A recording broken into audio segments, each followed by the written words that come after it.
जय श्री कृष्णा दोस्तों, आपका हमारे चैनल हिंदी व्रत कथा में स्वागत है। आज हम आपको कार्तिक स्नान क्यों करना चाहिए, इसके क्या फायदे हैं, कार्तिक मास में कौन सी कहानी कही जाती है, इसका क्या महत्व है, ये सब आपको बताने जा रहे हैं। हिंदू धर्म शास्त्रों में कार्तिक मास सबसे पुण्य मास कहा गया है। ऐसी मान्यता है कि यदि आप कार्तिक मास में कोई पुण्य कर्म करते हैं तो उसका फल सामान्य दिनों में किए गए पुण्य से कई गुना ज्यादा मिलता है।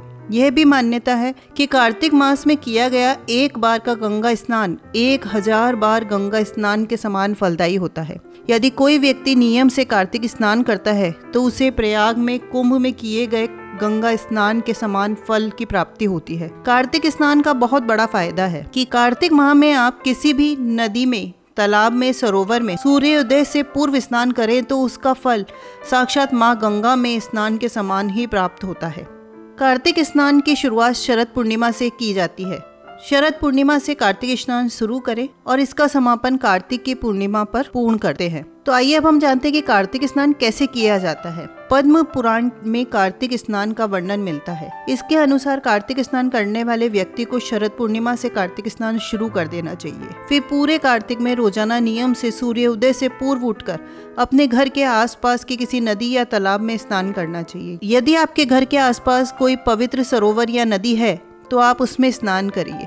कार्तिक स्नान सूर्योदय से पूर्व तारों की छाव में स्नान करना चाहिए, यानी अंधेरे में ही करना चाहिए। स्नान के बाद में भगवान विष्णु की पूजा करनी चाहिए।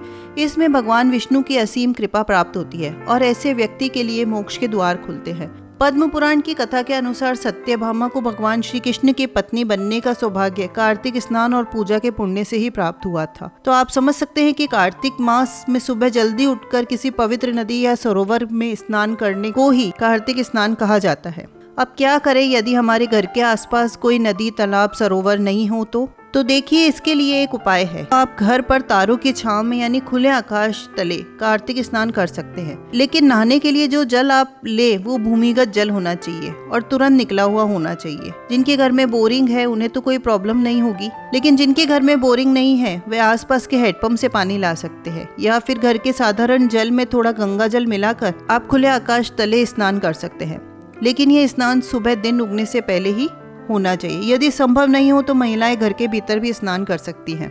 स्नान के बाद भगवान विष्णु, भगवान कृष्ण और तुलसी की पूजा जरूर करें। भगवान को तुलसी अर्पित करें, पीपल और पतवारी को जल सींचें और फिर कार्तिक मास की कहानी जरूर सुनें। तो आइए जानते हैं कि कार्तिक मास का महत्व क्या है।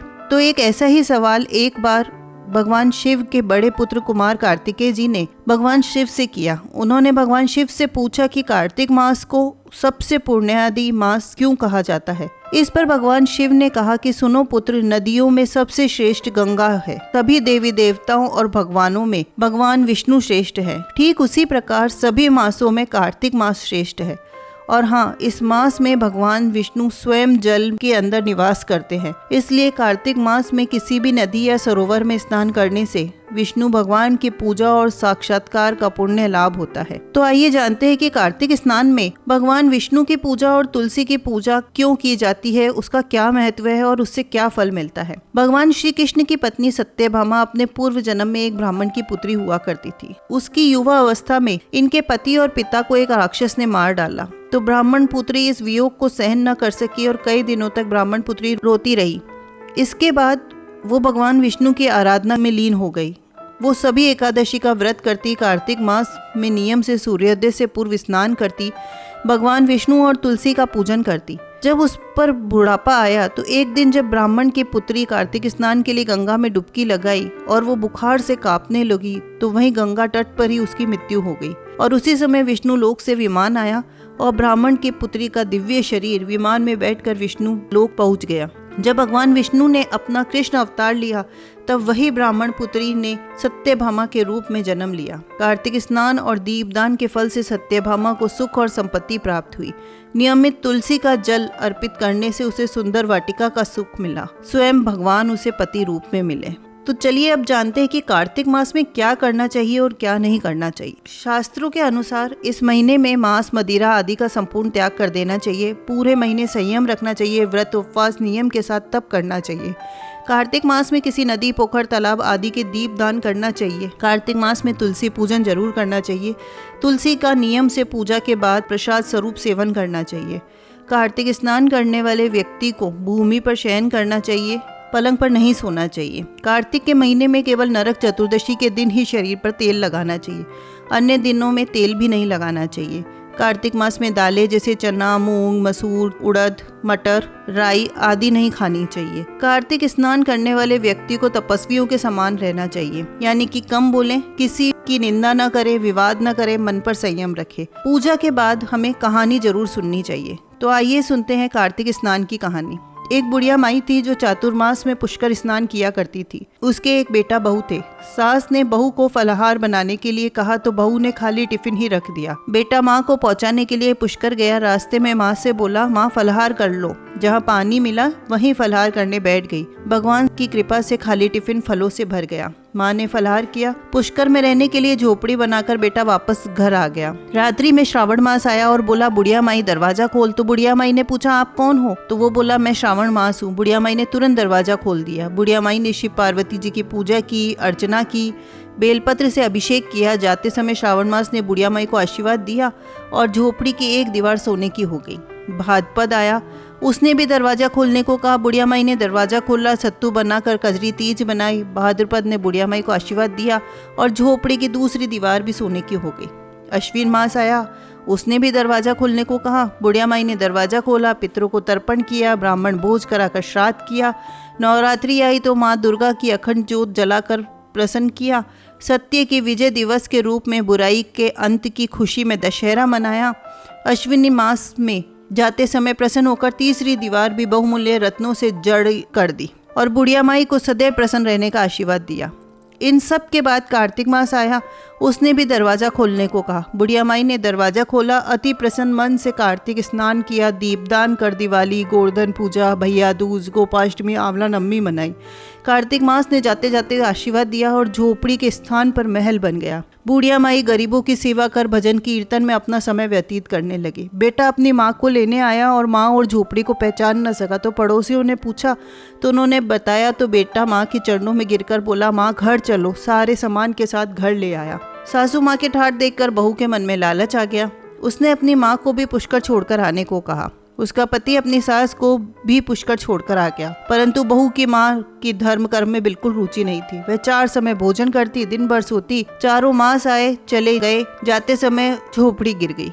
बहू की माँ गधी की योनि में चली गई, क्योंकि औरत लक्ष्मी का रूप है और लक्ष्मी की तरह चंचल होनी चाहिए। भगवान की पूजा और अतिथियों का सम्मान और दान पुण्य करना चाहिए। बहू ने कहा, अब माँ को ले आओ। जवाई सा लेने गए तो कहीं नहीं मिली। लोगों ने पूछने पर बताया कि तेरी सास धर्म कर्म कुछ नहीं करती थी, खाती थी, सोती थी, जिससे वह गधी योनि में चली गई। जवाई गधी योनि को बांध कर घर ले आया। पत्नी ने पूछा, मेरी माँ कहाँ है? तो पति ने कहा, तेरे लालच की वजह से तेरी माँ गधी हो गई है। बड़े बड़े विद्वान ब्राह्मण ऋषि मुनियों के पूछने पर उन्होंने बताया कि तेरी सास से स्नान किए पानी से स्नान कराने पर उसे मनुष्य योनि मिल जाएगी। तो बहू ने ऐसा ही किया और उसकी माँ पुनः मनुष्य योनि में आ गई। तो हे राधा दामोदर भगवान, जैसे बुढ़िया माई को दिया वैसा सबको देना। कहता ने सुनता ने हुंकारा भरते ने मेरे सारे परिवार को देना। तो दोस्तों, ये थी कार्तिक स्नान की पहली कहानी। अब हम आपको कार्तिक स्नान की दूसरी कहानी सुनाने जा रहे हैं। 2 सास बहुएं थी। कार्तिक मास आया तो सास बोली, मैं कार्तिक स्नान के लिए तीरथ जाना चाहती हूँ। बहू बोली, मैं भी चलूंगी। सास बोली, तू अभी छोटी है, अभी मुझे जाने दे। सासू तीरथ गई तो बहू कुम्हार के 33 कुंडे ले आई। रोज एक कुंडा भरकर रखती। उधर गंगा में सासू जी की नत गिर गई। बहू कुंडे में नहाती हुई बोली, सासू नहावे ऊंडे में, मैं नहाऊं कुंडे में। इतने में गंगा जी की धार कुंडे में आ गई। साथ में सासू जी की नथ भी आ गई। बहू ने नथ पहचान ली और अपने नाक में पहन ली। महीना पूरा हुआ, सासू जी आई। बहू ने सामी लेने लगी तो सास नथ देख के बोली कि ये तू कहाँ से लाई? बहू बोली, ये तो मेरे कुंडे में गंगा की धार के साथ आ गई। तो सास बोली कि मुझे ब्राह्मण भोज करना है। बहू बोली, सासू जी 2 ब्राह्मण मेरे भी जिमा देना, मैंने भी कार्तिक स्नान किया है। तूने कहा कार्तिक स्नान किया? तो बहू बोली, ऊपर चलो मैं आपको बताती हूँ। ऊपर गई तो देखा सारे कुंडे सोने के हो गए। बहू बोली, मैं रोज कुंडा भरकर रखती, सुबह जल्दी उठकर नहाती उल्टा करके रख देती। तो सासू जी बोली, बहू तू तो बहुत बड़ी भाग्यवान है जो साक्षात गंगा जी तेरे पास आई है। तूने श्रद्धा और विश्वास से कार्तिक स्नान किया तो भगवान ने तुझे फल दिया। दोनों सास बहुओं ने धूमधाम से ब्राह्मण जिमा कर दक्षिणा देकर विदा की, कार्तिक स्नान किया। तो दोस्तों, आपको ये जानकारी अच्छी लगी हो तो प्लीज़ लाइक करें, कमेंट करके हमें प्रोत्साहित करें और हमारे चैनल को सब्सक्राइब करें। धन्यवाद।